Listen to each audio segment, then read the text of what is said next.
The black stone is a stone from paradise, brought down by Gabriel, peace be upon him. It was whiter than milk, but the sins of the children of Adam blackened it. Where is it located? It is located in the southeastern corner of the Kaaba, and it is the first point from which the circumambulation begins.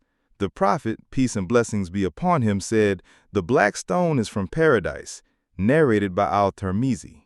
It is sunnah to kiss it or point to it at the beginning of each circuit of the circumambulation, while saying, "In the name of God, God is great."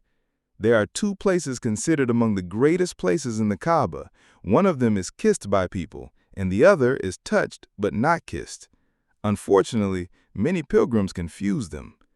I wonder what the difference is between the black stone and the Yemeni Corner.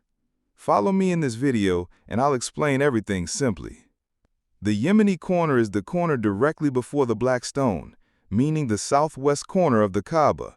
It is only sunnah to touch it with your hand if you can, without kissing or making gestures, and do not stop there.